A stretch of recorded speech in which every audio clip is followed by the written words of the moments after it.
자, 반갑습니다 여러분. 1톤 피싱입니다. 요즘 벌써 한여름이 아닌가 싶을 정도로 참 더운 날씨인데요, 오늘은 일전에 리뷰를 약속드렸던 낚싯대를 가지고 이렇게 인사를 드립니다. 아트7사의 다마스코스 검심 3입니다.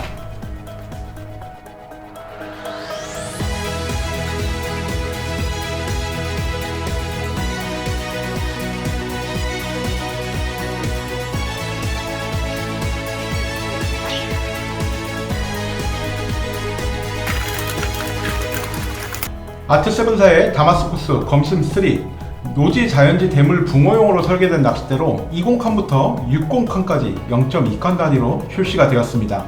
출시된 지 얼마 안 된 제품이다 보니까 정보도 많이 없고 사용기도 별로 없어서 일단 개봉기부터 제가 후다닥 찍어보려고 했는데, 그래도 가격이나 간단한 소개부터 성능, 디자인, 차별점, 장단점 이런 거를 이야기하려면 그래도 좀 써보고 이야기를 드리는 게 맞는 듯 해서 양어장 낚시부터 다대 편성까지 제가 약 2달간 사용을 하면서 느꼈던 점을 여러분께 공유하고자 합니다. 자, 여러분이 보고 계시는 이 영상은 크게 3가지 파트로 구성을 할 예정입니다. 실내에서 찬찬히 낚싯대를 살펴보는 부분과 소저에서 마리수 붕어를 상대로 사용을 하는 부분, 또 다대 편성 세팅으로 낚시를 진행한 부분, 이렇게 3가지 파트로 진행을 해보겠습니다. 자, 일단 한번 자세히 훑고 가야겠죠. 디자인적인 부분, 설계 컨셉에 대한 것, 그리고 낚싯대 재원, 가격, 개인적인 장단점 부분과 디테일에 대해서 말씀을 드리겠습니다. 우선 전체적인 로드의 색깔은 남색과 푸른색, 그 사이 어딘가에서 고고한 패턴과 고급스러운 광택이 조합된 형태입니다. 짙은 푸른색과 남색 그 어딘가에 무게 있는 컬러가 느껴지는 이유는 표면에 기왓장, 꽃잎 같은 이런 패턴이 새겨져 있습니다. 칸수 표시도 잘 보이게 되어 있고 절번마다 고유 번호가 새겨져 있어서 AS 대형에도 상호간 소통이 수월할 듯 합니다. 아트7 고유의 디자인이 대물 붕어대에도 잘 어울리게 이식이 되었습니다. 특히 컬러가 예쁘게 나온 게 참 마음에 듭니다. 아주 얇고 반복되게 10번의 도색 과정을 거쳤다고 하니 제가 5번의 출조를 다녀왔고 그 중에 2번은 30도가 넘는 햇볕에 노출이 되었으며 딱히 관리 안하고 차에 두고 그냥 다녔습니다. 도장면의 튠이나 기포는 아직은 발생하진 않았습니다. 자, 제가 사용한 받침틀은 같은 회사의 2023년 신형 받침틀인 GTR 12단인데 색상 컨셉을 공유하는 만큼 그 어울림은 말할 필요가 없을 정도입니다. 참 궁합이 좋고 예쁘네요. 자, 설계 컨셉. 자, 이 낚싯대를 이루고 있는 중간 허리를 구성하는 대들을 보면은 화면으로 보기에도 약간 부들부들한 질감이 느껴집니다.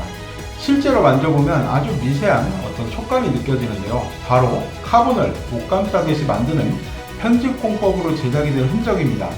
잠시 설명을 드리자면 해외에 보면 초대형급 물고기를 상대로 제작되는 낚싯대들이 있습니다. 저도 많이 소개를 드렸었는데요, 여기 주로 사용되는 공법인데 이를 붕어용으로 가장 경량화해서 반영을 했다, 이렇게 설명을 드릴 수가 있겠네요.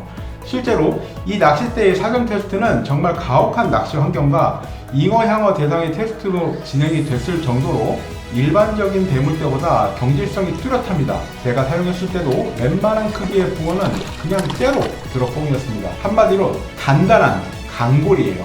자, 재원. 앞서 말씀드린 내용으로 재원 소개로 이어가 보겠습니다. 예상하셨겠지만 무게감은 있습니다.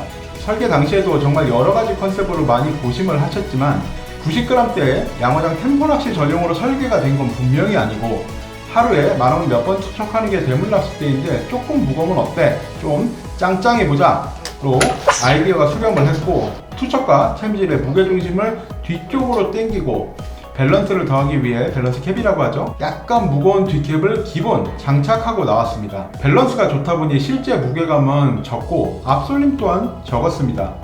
자, 장단점. 바로 이 부분이 검심3의 장점이자 단점일 겁니다.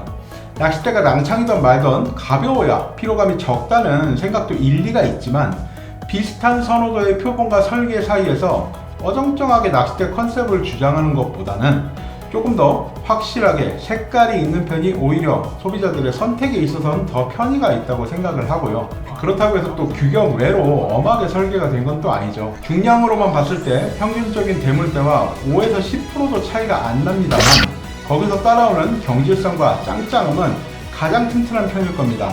이따 뒤에서 제가 다시 설명을 드리겠지만 제가 써본 느낌은 28칸, 32칸을 양어장에서 썼을 때 무게감은 90g대 경지 낚시용보다는 좀 위쪽에 있고 제가 쓰는 민장 때보다는 훨씬 아래쪽에 있었습니다. 밸런스는 훨씬 더 좋았습니다.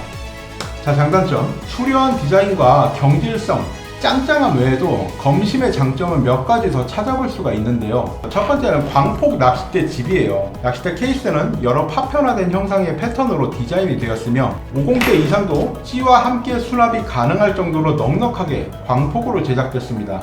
지퍼도 이중으로 제작돼서 고급스러움을 더했고 기본적인 방호성이 매우 높으며 양쪽에 메쉬망으로 통기성을 확보했습니다. 디자인적인 통일성을 얘기하지 않을 수 없겠죠. 같은 회사의 받침대와의 궁합은 말할 필요도 없이 좋습니다. 색감과 느껴지는 질감의 궁합이 순정 네이티브 컬러 조합입니다. 일단 세팅이 아주 볼만합니다. 근접 디테일 샷에서 가장 신경 쓰며 찾아본 게 도장면의 강도였습니다. 자연지, 노지 낚싯대는 무엇보다 내구성이라고 생각을 해서 이 부분을 미리 살펴봤고 실제 필드에서도 만족스러운 내구성을 확인할 수 있었습니다. 자, 초리대 고유 디자인 설계. 일반적으로 보시면 앞절번 1에서 3번 때는 도장이 안 들어가 있는 경우가 많은데 이번 검심3 낚싯대에선 1, 2, 3번 때까지 모두 도장이 들어가 있고 특히 이 초리실 부분을 보시면 일반적인 릴리안사보다 조금 더 두꺼운 소재로 마감이 되어 있고 단순 순접 처리가 아닌 실리콘 재질로 마감이 한 번 더 들어가 있어요. 차별점이 느껴지기도 하고 뭔가 손이 더 들어간 그런 공정이 있는 부분이라고 생각이 듭니다. 자, 보존카드와 절번의 넘버링.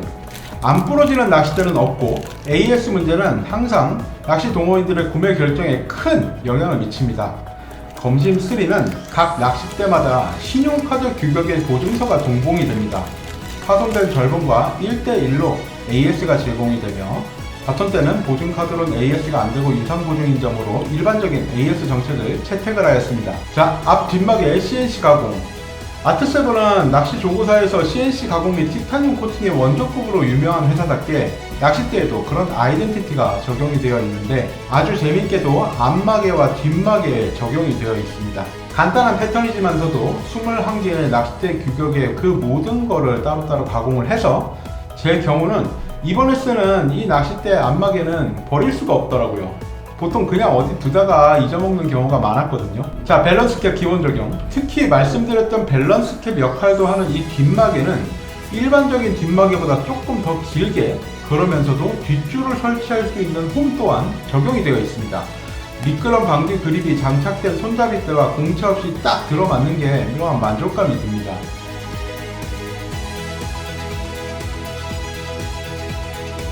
자, 그럼 이제 실제 출조에서 사용한 필드 테스트 영상을 보여드리겠습니다. 서로 다른 성격의 테스트를 진행하기 위해 소자 세팅으로 마리수 조형을 다녀온 고초벌 낚시터 영상과 다대 편성으로 토종붕어 낚시를 다녀온 강화도 항포지 영상을 같이 리뷰해보면서 그 소소한 체감상의 느낌을 전달해 드리도록 하겠습니다. 자, 먼저 지금 보여드릴 영상은 강화도의 16만 평의 대형 관리형 저수지인 항포저수지 난낚시 영상입니다. 폭염주의보가 내려졌던 날 정말 더운 조행기예요. 저번에 리뷰를 했었던 GTR 블랙핑크 12단 받침틀에 총 12대를 모두 인스톨을 했습니다. 28칸부터 50칸까지 부채꼴로 대편성을 했고 도착해서 현지 조사님들께 여쭤보니까 글루텐과 옥수수가 잘 듣는다고 미끼 정보를 얻었습니다. 이날은 줄도 아직 안 매본 낚싯대를 처음 써보는 날이라서 그날 줄도 매면서 천천히 낱낚시를 즐겼습니다. 25cm부터 35cm 사이의 토종붕어를 만나볼 수 있었고 챔질 및 랜딩은 50칸 근처에 장대 위주로 정리를 해봤습니다. 제압이 아주 훌륭하고 짱짱했는데요. 그냥 웬만한 사이즈는 날아오다시피 했습니다. 이 영상에 세팅된 채비는 10g 정도의 공기를 사용한 채비였습니다. 솔직히 일반적으로는 50칸부터 납치기가 쉽지 않은 게 보통인데 이 정도면 나름 수월하게 날아간다 싶은 그런 느낌을 받았어요. 낚싯대의 탄성력은 대물 낚시용으로는 차고 넘친다는 생각입니다. 솔직히 좀 오버스펙이 아닌가 싶을 정도예요. 저는 챔질이 강한 편이 아닌데 30칸 근처는 그냥 붕어가 거의 날라옵니다. 낚싯대의 제압력에 자비가 없는 수준이었어요. 그렇다고 해서 휨새가 없는 것도 아니죠. 이렇게 영상 보시면 휨새가 이렇게 아치를 그리면서 아주 균형 있고 짱짱한 허리 힘을 자랑합니다. 해당 포인트에는 수초가 발달이 되어 있어서 챔질 시에 많이 걸렸는데 웬만하면 다 끌고 나오거나 끊고 나오더라고요. 또한 낚싯대의 방어성도 꽤 중요한데요. 저는 보통 철수할 때 낚싯대를 수건으로 다 닦으면서 배를 졌는데 고온의 낚시 환경에서 상류에서 녹조가 좀 떠밀려 왔었어요, 그날. 다음날 아침에 절반 사이에 말라붙거나 침투되거나 하지 않고 깔끔하게 닦이더라고요. 2달간 강한 햇빛에 노출했는데도 딱히 변색이라 할 것도 없었습니다. 자, 그럼 이번에는 소자 편성 세팅으로 28칸과 32칸 세팅의 마리수 조회기 영상으로 또 사용기를 전달해 드리도록 하겠습니다. 이번 영상은 용인에 위치한 하길 저수지 고초골 낚시터 영상입니다. 2만 평의 꽤 큰 규모로 온갖 민물어종이 다 살고 있었습니다. 들어가는 길이 참 예뻤는데요. 방문했던 시기는 6월달이었는데 보름달이 뜨고 다음날 비 예보가 있어서 이날 역시 낮낚시 영상만 찍었습니다. 소자 세팅에 바이퍼 2구 받침틀을 사용한 소자 세팅이었고 28칸과 32칸을 번갈아 사용했습니다. 이날은 또한 신상찌인 진학쇠 딤플찌를 사용했는데요. 치어가 많은 곳이라서 5g대 80cm의 비교적 고구력 장치로 채비를 한번 해보았습니다. 발 앞에 블루길이 너무 많기도 했고 전주에 출조하신 우리 회원님들께 미끼 정보를 여쭤보니까 조금은 단단하고 보리 위주로 배합을 해서 치어와 블루길을 피해보자 이런 힌트를 주셔서 저도 마찬가지로 그런 컨셉으로 임했습니다. 채비는 스위벨 채비로 시작을 했는데 입질이 너무 몸통을 팍팍 찍어서 3위카는 편백 채비로 바꿔서 진행을 했었고요. 나중에는 바닥에 채비가 좀 뜯겨서 원봉돌로 마무리를 했습니다. 검심 28칸의 반응 속도와 경질성은 역시 기대만큼 높았고 주변 장비들과의 어울림, 궁합 역시 좋은 편이었습니다. 다만 솔직하게 이야기를 하자면은 90g대의 경기 낚시용 낚싯대보다는 무게감이 조금 느껴졌고 3위칸의 경우엔 아주 빠른 템포의 운용은 힘들었다라고 말할 수 있습니다. 다만 오히려 붕어 외에 잉어, 향어 등 다양한 어종이 살고 있는 저수지에서는 이만한 전천후대가 없을 거라는 생각이 들기도 했어요. 준수한 마리수를 올릴 동안 딱히 팔의 부담은 사실은 없었습니다. 자, 신상 낚싯대이니만큼 구매에 필요한 정보가 많이 없어서 실제 사용기를 첨부해서 이 영상을 만들었습니다. 벼르고 벼르다 나온 낚싯대지만 새로이 선보이는 낚싯대이니만큼 오픈 한정으로 현재 세일 판매가 이루어지고 있습니다. 아마 하반기부터는 또는 내년부터는 정상 가격으로 돌아갈 수도 있고요. 구매 방법은 아트7 회사로 전화를 하셔서 재고를 확인 후 주문하시면 됩니다. 그리고 구매 예정이신 분들께 한 가지 꿀팁을 드리자면 이 보증서 카드 있죠. 이 보증서 카드는 하루마다 고유 넘버링이 1번으로 리셋을 해요.